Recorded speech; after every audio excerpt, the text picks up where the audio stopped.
Bom dia, irmãos. Vamos começar o estudo da nossa escola dominical de hoje.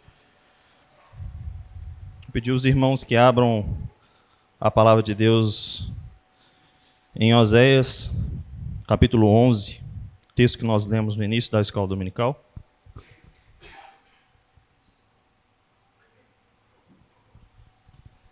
Nós começamos o estudo há 2 semanas atrás a respeito da Trindade, e é o que nós vamos continuar até o final do ano. Nós vamos estudar acerca desse tema, Deus Pai, Deus Filho e Deus Espírito Santo. E hoje nós vamos estudar, que tem como título Pai e Filho no Êxodo. Qual é o aspecto que envolve a relação do pai e de um filho no tempo que aconteceu no Êxodo? Oséias capítulo 11. O primeiro versículo diz assim: Quando Israel era menino, eu o amei, e do Egito chamei meu filho. Quanto mais eu os chamava, tanto mais se iam da minha presença. Eles sacrificavam a Balaíns, eles queimavam incenso, as imagens de escultura, mas eu ensinei a andar a Efraim. Eu peguei Efraim e tomei nos meus braços, mas não atinaram que eu os curava. Eu atraí eles com cordas humanas, com laços de amor. Eu fui para eles como quem alivia o jugo do sobre as suas queixadas, e me inclinei para dar-lhes de comer. Essa primeira parte de Oséias é um profeta do Velho Testamento,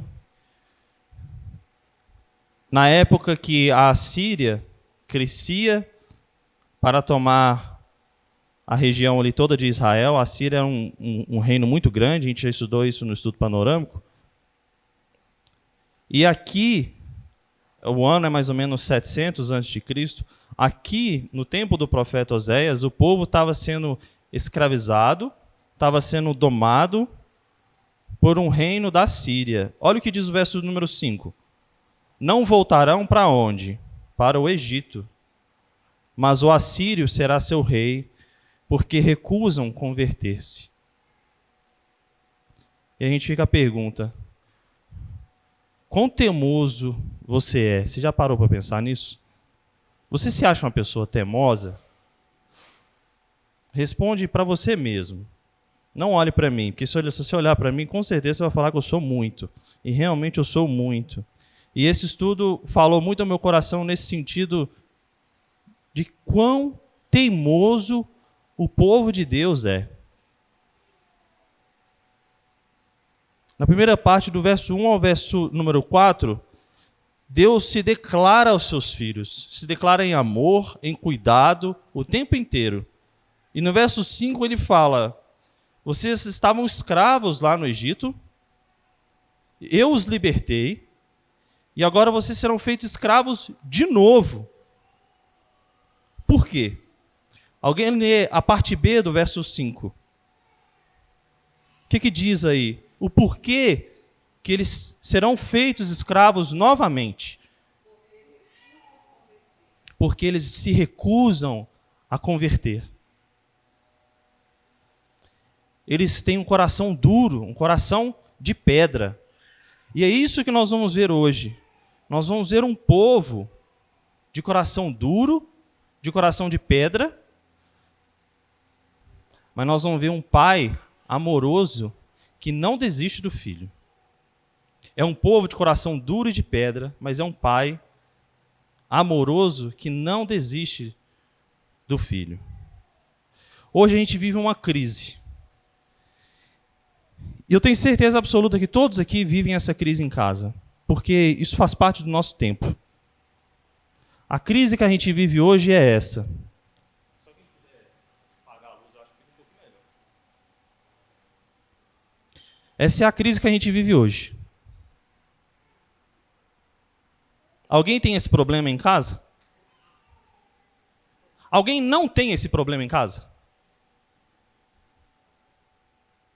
Uns podem ter mais, outros podem ter menos. Mas todo mundo tem esse problema em casa. A gente tem esse problema não só em casa.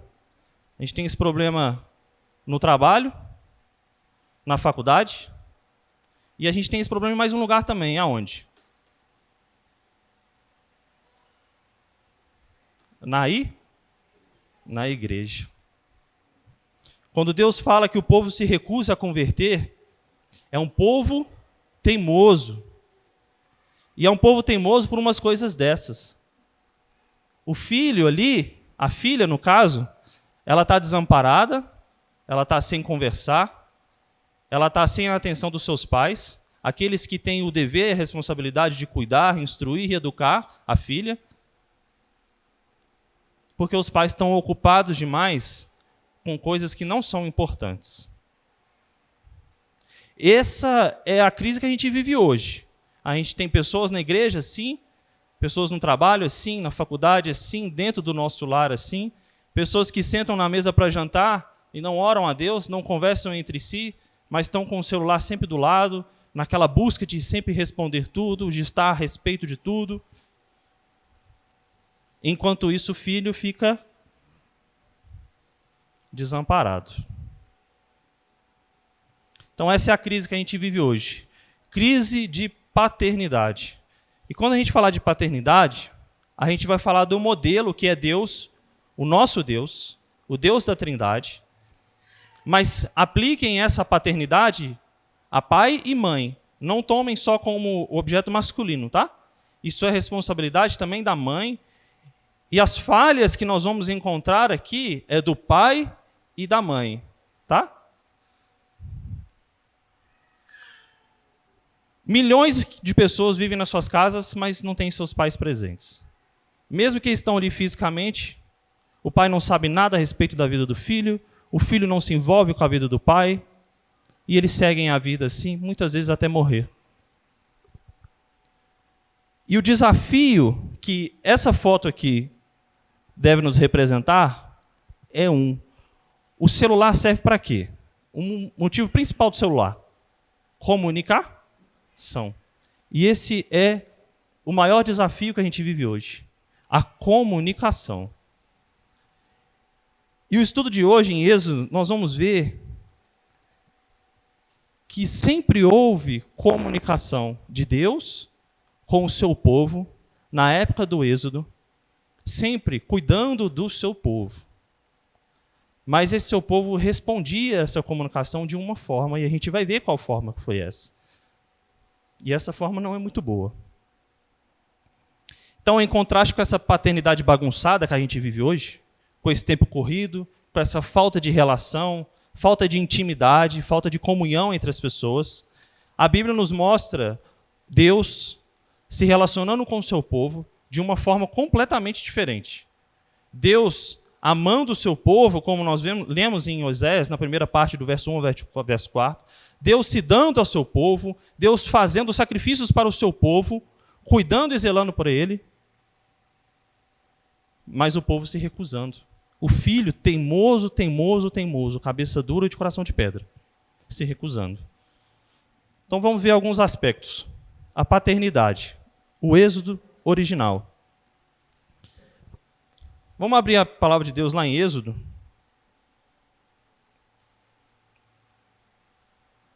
Deixa aberto lá em Êxodo, só no livro mesmo, que a gente vai percorrer alguns capítulos aí. Êxodo serve para nos representar o quê? Quando se fala de Êxodo, Israel, a gente lembra de quê do povo de Deus? O que vem na sua memória? Libertação do Egito. Para você libertar alguém tem que estar o quê? Alguém que está cativo, alguém que está preso, né? O Egito, ele é um símbolo, uma representação da escravidão. Por que o Egito ficou tão famoso? Primeiro que o Egito ficou famoso, assim como a Síria ficou famosa no tempo do profeta Oséias, porque era um reino muito grande, um reino poderoso, dominante na época. Mas o Egito também ficou muito famoso, porque o Egito serviu como símbolo do mal, o símbolo da escravidão do povo de Deus. Então, a Bíblia aborda o Egito não em Êxodo, mas começa lá em Gênesis. No primeiro livro da Bíblia, nós já temos a representação ali do Egito. E as primeiras viagens que começaram lá para o Egito começaram em 2.100 anos atrás, antes de Cristo, mais de 4.000 anos atrás. O Egito, alguns datam que existem há mais de 4.000 anos antes de Cristo. É um dos povos mais antigos da Terra.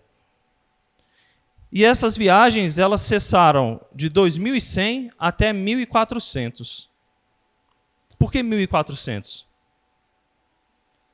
Porque 1.400 é a data do livro de Êxodo. É no livro de Êxodo que Egito, como símbolo do mal e da escravidão, ele é retirado de cena e o povo é liberto. E aí a gente para pensar. Então, a história do Egito, a gente acaba aqui em Êxodo.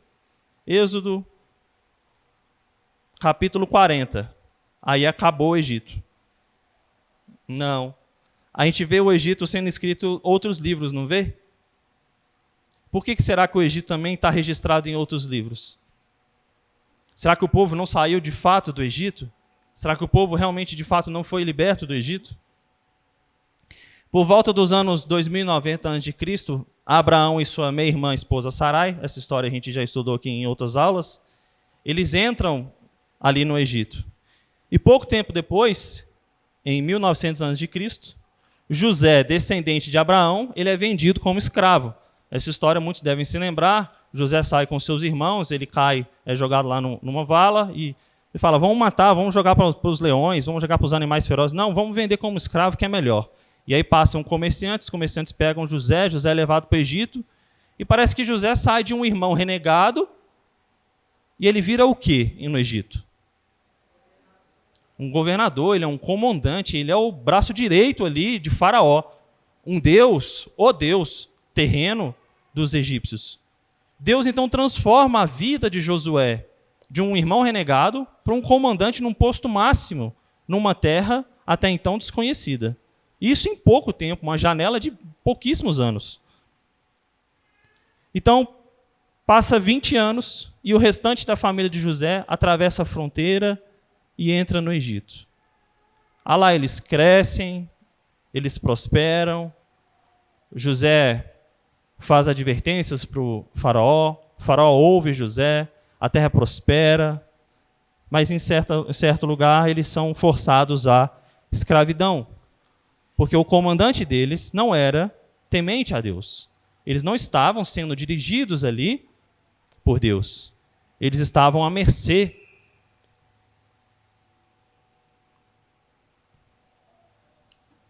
Eles estavam à mercê daquele que não temia ao Senhor. Mas era esse exatamente o propósito do povo de estar ali no Egito. Eles não estavam ali no Egito para prosperar, para ganhar altos postos e para viver bem, não. Eles estavam ali justamente para serem escravizados, cumprindo a profecia que já prescrevia na Bíblia. E aí, Moisés, ele é um príncipe coroado, ele sai do Egito, ele é guiado por Deus, e ele é o símbolo de libertação. O líder, aquele líder que vai libertar o povo dessa escravidão. E você imagina uma libertação de 2 milhões de pessoas. É muita coisa. Essa é uma das pinturas que a gente acha na internet mais fáceis quando a gente joga. 2 milhões para a gente hoje, o Distrito Federal tem 3 milhões e meio, então 2 milhões para a gente às vezes é um número fácil. Mas naquela época, 2 milhões de pessoas era gente demais. Você imagina isso tudo de pessoa saindo do Egito, sendo liberto, com um líder só, Moisés. Imagina, 2 milhões de pessoas, sem microfone, sem trombeta, sem alto-falante, sem celular, seguindo Moisés. Todo mundo sabia o que Moisés falava, todo mundo sabia o que Moisés ordenava, e todo mundo seguia Moisés. Bom, então vamos olhar para essa pintura. Vamos imaginar. Que povo obediente, né? Esse povo aí é muito bom.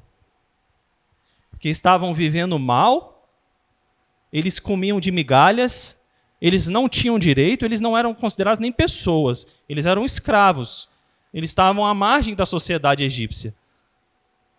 Então agora eles seguem Moisés, eles são obedientes, esse povo aí. Então por muitas vezes a gente pensa assim, né? A gente veio para a igreja, a gente leu a palavra de Deus, a gente chegou em casa de noite, a gente leu a palavra, a gente fez o nosso cultinho. Nós somos obedientes. Nós merecemos alguma coisa. Nós tememos a Deus. Eu confio em Deus, eu tenho fé em Deus. Então eu sou alguma coisa.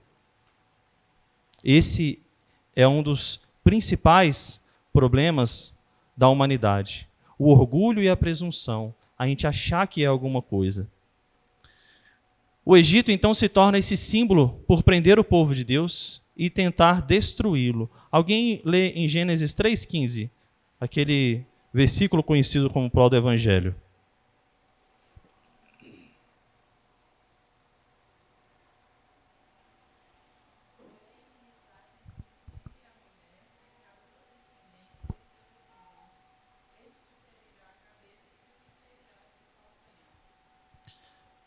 A inimizade que é posta ali em Gênesis é aqui cumprida parcialmente no Egito. A inimizade entre povo, a semente que é brotada ali, e o Egito funciona como um símbolo, uma representação visível de Satanás, que persegue o povo, escraviza o povo, mas esse povo é liberto. Êxodo capítulo 1, verso 22. Vamos agora adentrar em Êxodo. Êxodo capítulo 1, no verso 22. Alguém lê para mim, por favor. — 22, isso mesmo.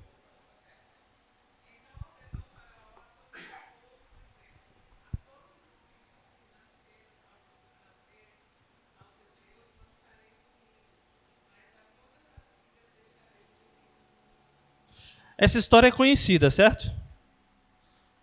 A todos os filhos, eles vão lançar no rio.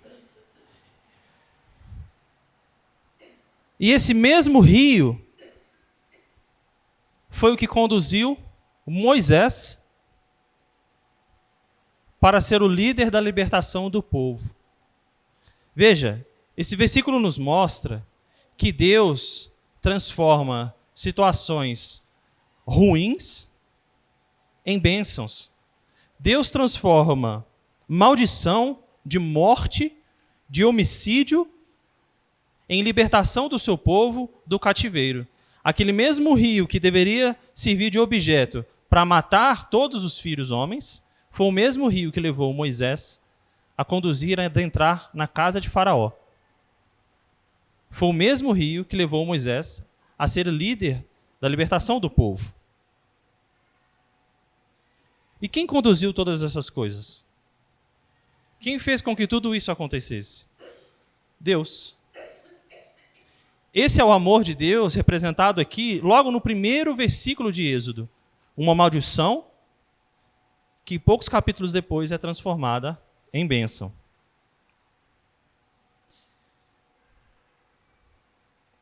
Êxodo 4, 22. Vamos abrir lá. Êxodo capítulo 4, verso 22. Alguém lê para mim.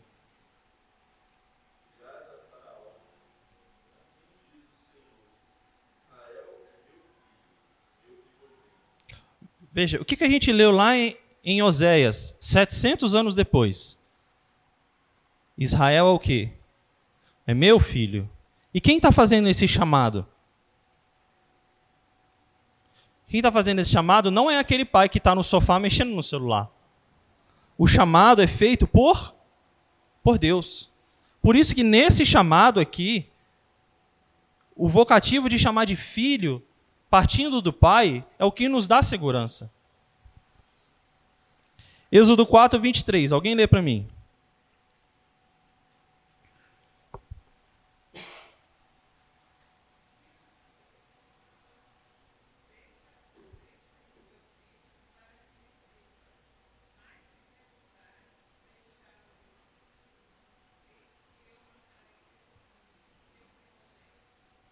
Isso se cumpriu? Digo-lhe, pois, deixa ir meu filho para que me sirva. Mas se recusares deixá-lo ir, eis que eu matarei o teu primogênito.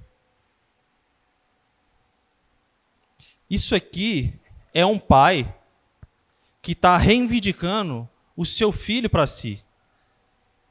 Esse versículo diz, o primeiro diz, Deus chamando o seu povo, o Israel de Deus, de filho. E no verso seguinte diz que se você não deixar o meu filho ir comigo e me dar o meu filho em minhas mãos, você vai sofrer com isso. Nós vemos um pai que é amoroso e nós vemos um pai que é zeloso. Aquele pai que ele vai cuidar do seu filho necessariamente. Essa segurança aqui que o povo de Deus deve e deveria ter na época e não teve. Esse povo, que às vezes a gente acha que está muito obediente e bonzinho, foi um povo teimoso, assim como nós somos teimosos até hoje. E a gente vai ver o desfecho disso. Esse então é o chamado de Deus, um pai, para o filho, que o filho aqui é representado como Israel, Israel de Deus, que se aplica a nós. Mas esse chamado aqui que Deus faz, logo no início de Êxodo, ele tem uma diferença. Você já chamou seu filho uma vez e ele não te respondeu? Ou ele fingiu de surdo? Ou se fez de sonso, começou a falar outras coisas para mudar de assunto? Né? Os pais mais velhos, aí, os avós, com certeza já passaram por isso muitas vezes. Né? Você chama, e ele não te atende. E ele sabe exatamente o que você está falando e exatamente o que o pai e a mamãe estão ordenando. A diferença desse chamado aqui de Deus é que ele é um chamado irresistível. O chamado de Deus, a gente não consegue negar. A gente não consegue se afastar. A gente não consegue simplesmente falar, não, eu não quero ouvir. É isso que torna Deus, Deus. E mesmo quando o filho murmura, Deus continua amando, cuidando e providenciando todo o aspecto para que ele viva com cuidado, amor e carinho. Vamos seguir algumas páginas. Êxodo 14, verso 11 e 12. Quem achar pode ler. Êxodo 14, verso 11 e 12.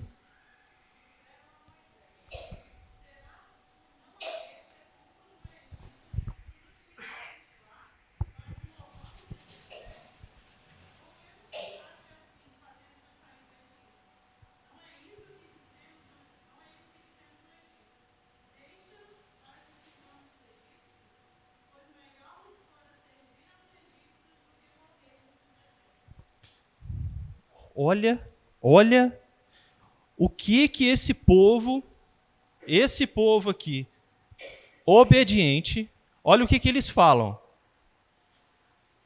É melhor eu ser escravo, comer migalhas, rastejar no chão, do que seguir a Deus. É isso que esse povo está falando aqui para Deus. É isso que esse povo está murmurando aqui para o pai. É isso que o filho, a resposta do filho para o pai é exatamente essa. O pai faz um chamado para esse filho e esse filho responde, eu prefiro ser escravo do que viver aqui. Eu prefiro ser escravo do que fazer isso que você está mandando fazer. É isso que esse povo obediente falou na época. E esse povo não difere muito da gente.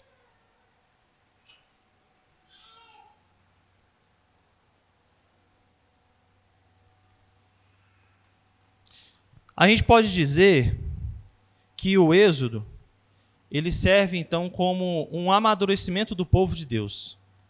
É como um filho, é um bebê, vira uma criança, vira um adolescente, jovem, vira um adulto, depois um homem, uma mulher formada, vira um senhor, uma senhora, um idoso.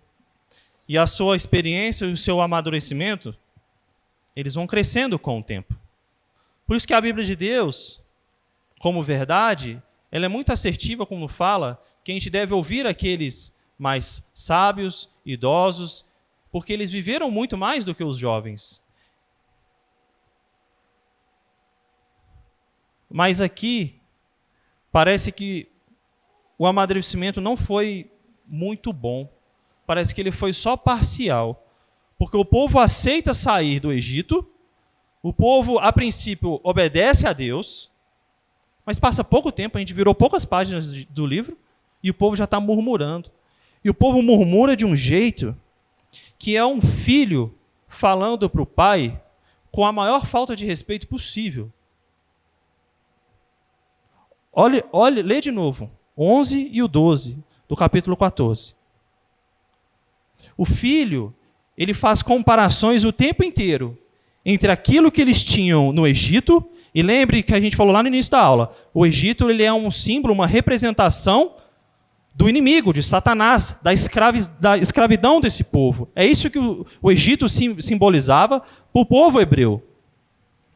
E o povo de Deus coloca na mesma frase o Egito e o que eles tinham lá e Deus. E o que Deus fez e prometeu para eles. E eles colocam isso no verso 11 e colocam isso no verso 12. Eles têm a audácia de comparar a escravidão com o cuidado de Deus. E vamos lembrar quando o povo estava aqui no Êxodo, e eles andavam pelo deserto, Deus cuidava como do seu povo? O que Deus mandava para eles?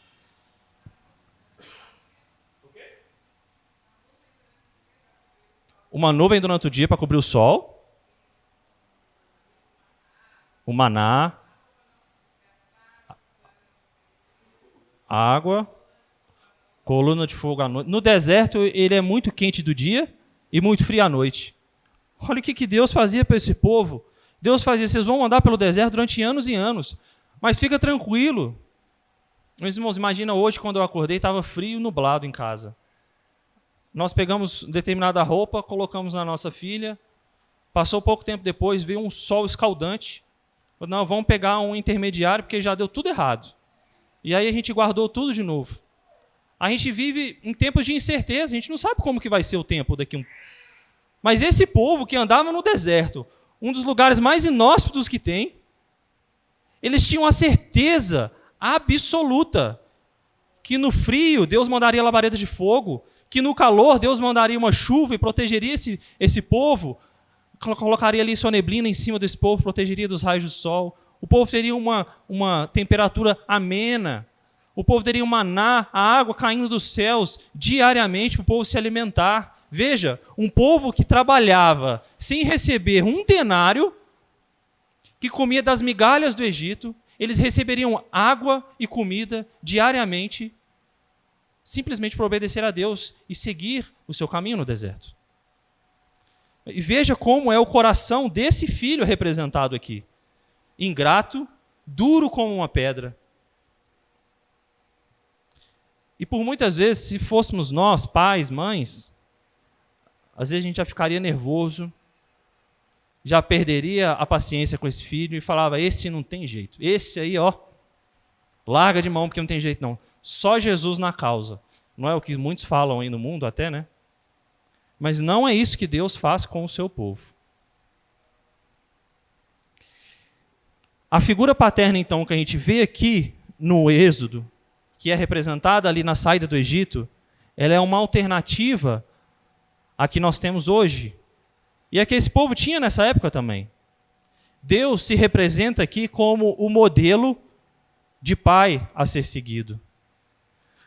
Virem um pouco das suas páginas, Êxodo capítulo 17 agora, verso de 1 a 6. Eu vou fazer a leitura de alguns versos. Êxodo 17, verso 1 ao verso 6. Veja, o povo lá, que a gente acabou de ler no 14, o povo estava reclamando, não estava? Murmurando o tempo inteiro, não estava? Parece que a gente não lê nada desse povo, esse povo parece que não está feliz, parece que não está contente hora nenhuma. E no capítulo 16, verso 22, o povo está recolhendo o que do céu? Pão em quê? Em dobro. 2 gômeres para cada um. E os principais da congregação vieram a contar-nos a Moisés. Eles estavam com fartura. Eu disse, não, então beleza. Eu estou dando tudo para o meu filho. Meu filho está recebendo todo o cuidado possível. Ele vai ter um coração agradecido. Não é possível. É um pai se sacrificando, fazendo de tudo pelo seu filho. Esse filho vai ter um coração grato. Capítulo 17, verso 1, em seguida, diz assim: Tendo partido toda a congregação dos filhos de Israel do deserto de Sim, fazendo suas paradas, veja, eles não andavam o tempo inteiro. Eles tinham nuvem, labareda de fogo, maná, água, e eles pausavam. Um escravo faz pausa? Faz. Quando que ele faz pausa? Quando ele morre, né? E eles faziam suas paradas segundo o quê? Um mandamento de quem? De pai. O Deus Pai cuidando do seu filho. E aí eles acamparam em Refidim, e ali, nessa região, veja, olha o teste que o pai coloca no filho. Ali, não havia água para o povo beber. Veja, o povo não ficou até o capítulo 17 sem beber água. Mas ali, naquela região, o povo é testado de novo. Em todos os testes o povo está caindo. Mas ele é testado de novo. E aí segue a leitura, verso 2. Contendeu, pois, o povo com Moisés e disse: dá-nos água para beber. Aí não é uma pergunta, não. Isso aí é uma afirmação, é uma exigência. O povo fala com o líder: dá-nos água para beber. Moisés é o líder instituído por Deus para levar aquele povo, e Moisés responde: por que vocês estão contendendo comigo? Por que vocês estão reclamando comigo? Vocês estão tentando ao Senhor dessa forma. Deus está provendo tudo para vocês, e basta chegar numa terra que não tem água, vocês já começam a reclamar. Verso 3. Tendo aí o povo sede de água, murmurou contra Moisés e disse, de novo, olha só, por que nos fizeste subir do Egito? Para nos matares de sede, a nós e a nossos filhos, a nossos rebanhos? Então clamou Moisés ao Senhor: que farei a este povo? Só lhes resta apedrejar-me. E aí Moisés, ele também é testado junto com os liderados. O líder aí é testado. E esse capítulo 17 é a razão de Moisés subir no alto do monte, ver a nova terra, as boldas de Canaã, de mana, leite e mel, e Moisés não poder entrar dentro dela, porque Moisés, líder máximo do povo, líder máximo dos judeus, também era um filho desobediente. Moisés também era um filho teimoso. E aí segue a leitura, verso 5. Respondeu o Senhor a Moisés. Veja, o povo reclama, o líder reclama, Deus poderia muito bem virar as costas e ir embora, mas não. Deus, mais uma vez, como pai, cuida do seu filho e fala: passa adiante do povo, toma contigo alguns dos anciãos de Israel, leva contigo em mão o bordão que feriste o rio e vai. E eis que estarei ali diante de ti sobre a rocha de Horebe. Ferirás a rocha e dela sairá água, e o povo beberá. Essa rocha de Horebe é quem? Essa rocha aí é um símbolo que é dado para esse povo. Quem é? Quem é? Não precisa ter medo não, de responder não. É esse mesmo, não tem outro. É só um Senhor. Alguém lá abre em 1 Coríntios 10, capítulo 4. O que Paulo escreveu? Quem é essa rocha? 1 Coríntios, capítulo 10, no verso 4.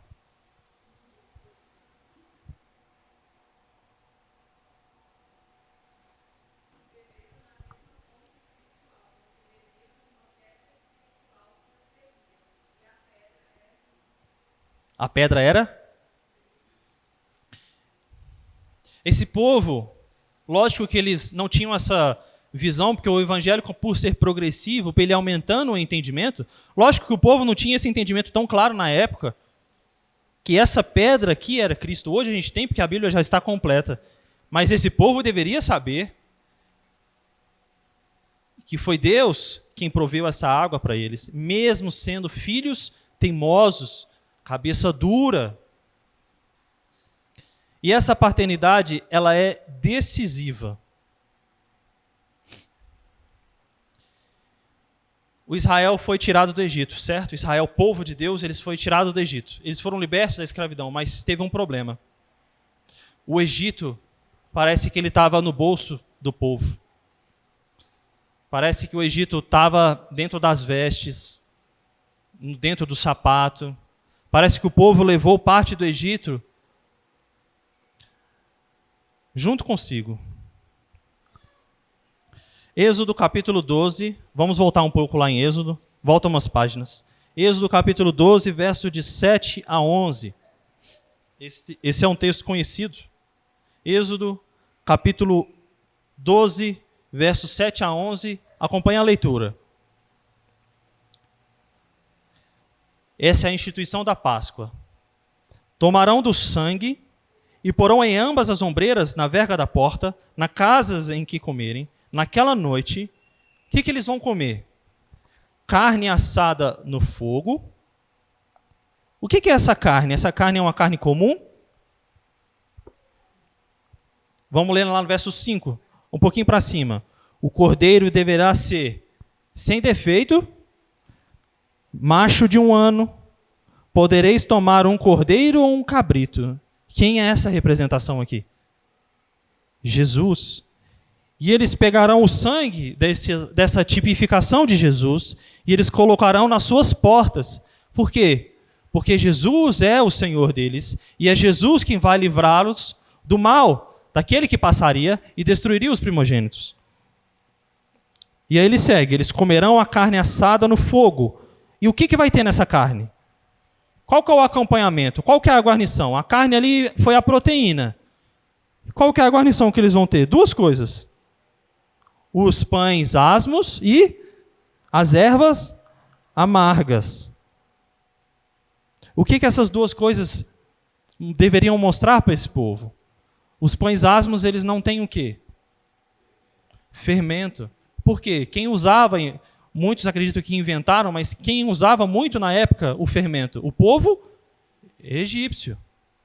Ou seja, não levem nada do que é do Egito para vocês. Tirem tudo que vocês têm nos seus bolsos. Esvaziem suas bolsas e mochilas. Não levem nada.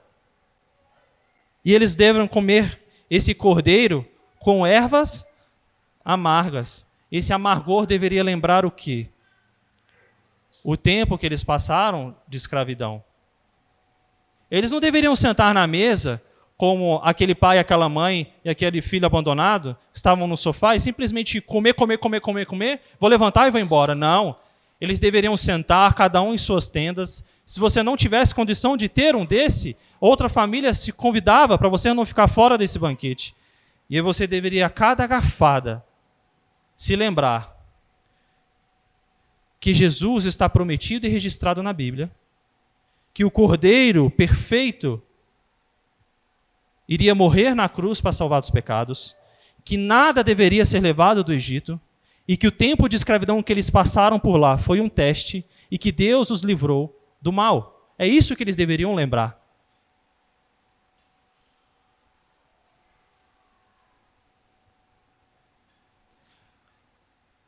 Oséias 11, 2. Alguém lê para mim.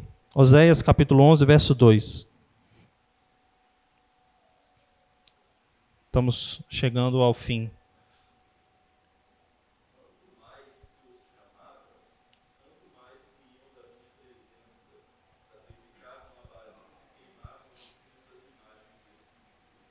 Veja, Deus chamava o seu povo, Moisés subia no alto da montanha, quando Moisés descia, o que eles estavam fazendo? Adorando bezerro de ouro. Parece que o pai aqui está lidando com, de fato, um bebê, uma criança muito imatura, que não tem noção de absolutamente de nada. Porque aqui o pai ele não pode virar as costas, que o filho sai correndo e se desanda por aí. E é interessante que, quando a gente lê o que está escrito aí em Oséias, se a gente virar 50 páginas depois, está registrada a mesma coisa. Alguém abre Mateus 2,15.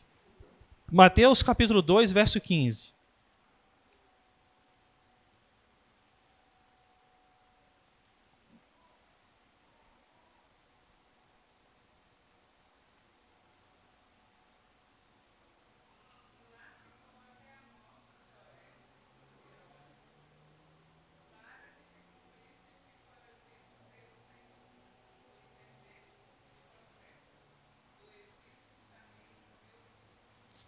Veja, o evangelista aí faz uma citação daquilo que Oséias registrou.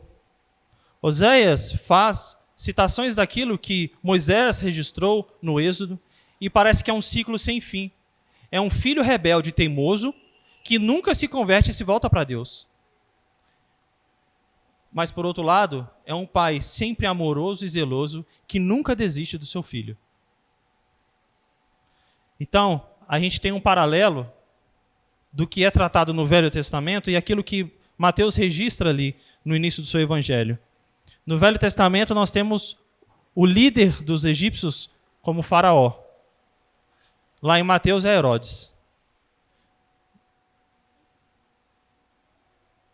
No Êxodo, eles estão no Egito, a terra onde o povo hebreu foi escravizado.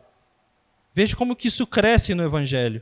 No Evangelho eles estão em Belém, a terra de Davi, o rei Davi, e da terra do prometido Cristo, Jesus o Cristo. Em Êxodo, Egito era o inimigo. Em Êxodo, o povo de Deus estava na terra do inimigo. Em Mateus, o inimigo estava no coração deles, enraizado como pedra.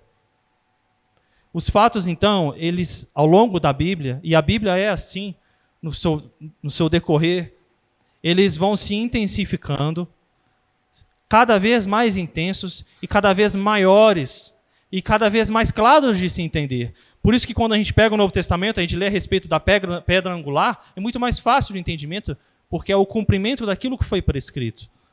E esses fatos vão se intensificando, intensificando, intensificando. E parece que o pai nunca desiste do filho e o filho está sempre teimoso com o pai. Isso nos leva para algumas aplicações que a gente vai passar aqui agora. A primeira delas é que o chamado de Deus ele é poderoso. O chamado de pai para um filho, ele não começou lá no Êxodo. O chamado de pai para o filho, ele começou aonde? Onde que Deus, Pai, faz o chamado para o Filho?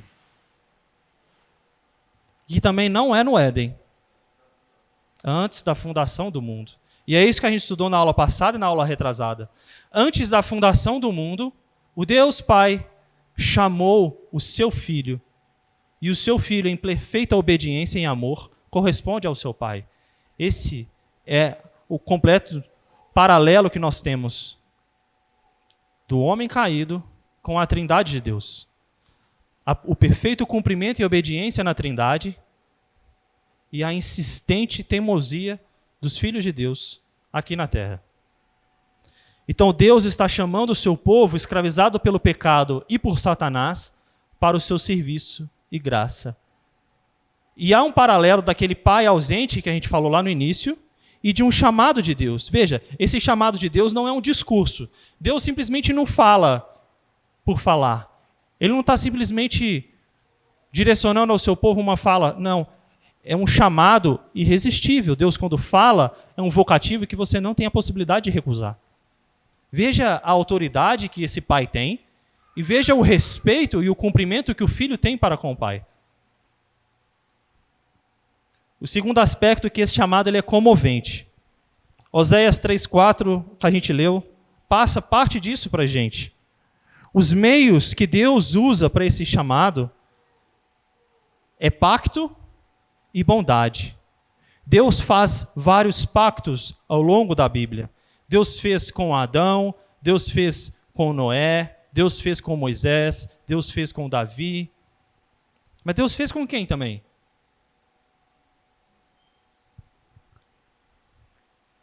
Todos esses pactos do Velho Testamento apontavam para um pacto muito maior, que é com quem? O único pacto que foi cumprido plenamente é o pacto feito de Deus Pai com o Filho. Essa relação de Deus Pai com o Filho. Todos os outros tiveram falhas. Lembra que eu falei que Moisés não entrou na Terra Prometida? E Deus faz um pacto com Moisés? E o Calvário, a cruz de Cristo, é a prova desse amor. Na cruz, a gente tem um único e verdadeiro escape da escravidão. É na cruz que a gente tem aquela prova. Se você vai permanecer no Egito ou se você vai sair do Egito. E esse chamado é um chamado que gera fé. Sair do Egito precisava ter confiança em Deus. E parece que o povo não confiava muito. O povo teimava demais. Mas, a princípio, para sair de lá, você precisava confiar em Moisés, de falar, eu vou te tirar daqui, eu vou libertar vocês precisam confiar nele. E você deve segui-lo para onde ele te mandar. Se for 40 anos no deserto, você deve ter essa confiança. E todos nós passamos por algum deserto na nossa vida, em alguma fase. E é interessante que Jesus passou por um maior dos desertos, que foi na cruz do Calvário.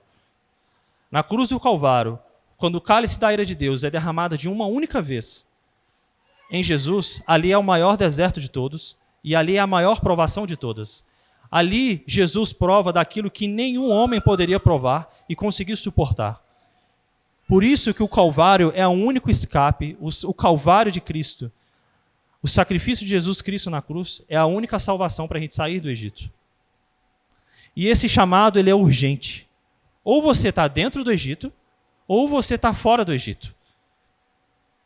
O território do Egito ele é muito bem delimitado. Ou você está dentro ou você está fora. E veja, se você estiver na fronteira, fronteira é espaço neutro. Você não está fora.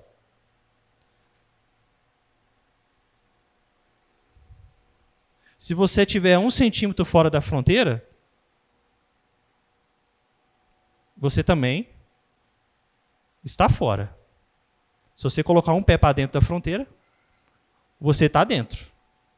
E essa é a nossa vida com Jesus. Ou você aceita Jesus de fato na sua vida, e você se entrega para Ele, você vive para Ele inteiramente, ou de fato você permanece no Egito. E Cristo é a nossa Páscoa. Aqui no deserto eles comiam o que a gente já falou, a carne, os pães asmos, as ervas amargas, e tudo isso apontava para Jesus. E é isso que a gente faz mensalmente aqui na nossa igreja. Muitas igrejas fazem mais vezes. Vamos abrir lá a palavra de Deus em 1 Coríntios, capítulo 11, para a gente ver o cumprimento daquilo que o povo fazia em tendas, no meio do deserto, lembrando daquilo que aconteceu no Egito. Por isso que o Egito, como símbolo, ele é registrado praticamente de Gênesis a Apocalipse. 1 Coríntios 11, de 23 a 26, diz assim: porque eu recebi do Senhor o que também vos entreguei, que o Senhor Jesus, na noite que foi traído, tomou o pão. Esse pão aqui agora, ele é sem fermento? Esse pão aqui é sem fermento? O pão aqui não precisa ser asmo mais. Por quê? Jesus já purificou tudo. Jesus já veio e cumpriu. E tendo dado graça, partiu e disse: isso é o meu corpo que é dado por vós, fazei isso em memória de mim. E aqui há a única obediência completa e perfeita na Bíblia. O Filho que obedeceu até a morte e morte de cruz. O Filho que obedeceu o chamado do Pai. Em contraste com aquele Filho, Israel, que nós lemos em Êxodo, em Oséias, e que é tratado em toda a Bíblia. Teimoso, desobediente e que não olha para o Pai. E é somente nesse Filho obediente que a gente pode ter acesso ao Pai. Jesus, o Filho perfeito. Amém? Alguém tem alguma pergunta, consideração a fazer, complemento, crítica?